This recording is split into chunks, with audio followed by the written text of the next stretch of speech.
Hello listers, welcome to Fan-Made Lists. In this video, we're going over the top 5 reasons why the Acolyte should have never been greenlit. Spoilers ahead. Starting with reason 1, flawed concept. Of all the myriad of ideas, concepts, lore, and history in Star Wars you could make a series about, it seems an odd choice to tell a story about a made-up girl boss character and her antagonistic twin, 100 years before the prequels, who wants revenge on the Jedi that came to recruit her and her sister from a magical lesbian cult, resulting in the antagonistic twin burning the place down, killing everyone. Yeah, that's the actual plot. This poorly written story is accompanied by a host of either forgettable or unlikable characters who are about as interesting as nails on a tree or as irritating as an anal exam with a sea urchin. Why not delve into the rich, deep history of Star Wars? However, I doubt it would matter since the writers are as useless as a third kneecap. Reason 2, Leslie Headland. Leslie Headland was chosen to run this crappy series. A choice that sounds like it was made during a full rebel moon. Her lack of experience is abundant. Her talent for getting coffee is bar none, I'm sure. Unfortunately, it didn't help her here. It also doesn't help that she was hired by someone whose best talent was also getting coffee for talented people. It's like the blind leading the brain dead across an invisible bridge that only existed in Narnia. There couldn't have been a worse choice, at least that we can currently think of. Even Harvey Weinstein allegedly said he'd rather drop the soap every day for weeks than be mentioned in the same sentence as Leslie Headland. I would never associate with such a monster. Reason 3, no passion, no dice.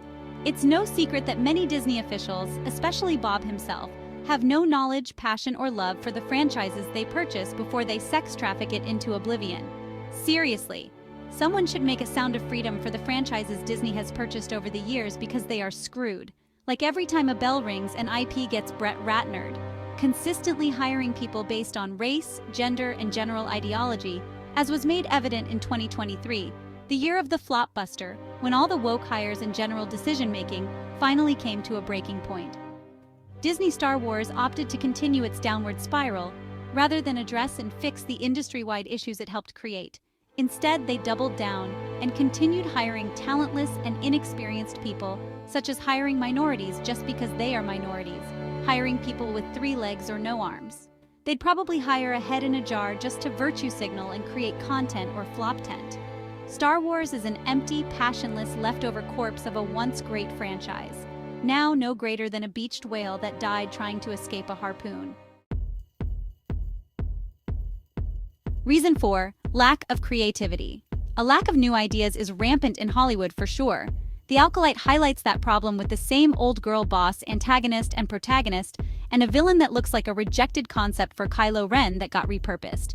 The big bad is just a person in a Kylo Ren helmet that someone just chiseled a smiley face on. How super creative.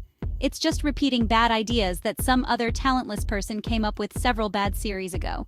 They even copied Killmonger's hairdo, a much better villain by the way, just to give it to a black character named Yord Fandar. Because he's also black. Get it? Reason 5, blatant ignorance.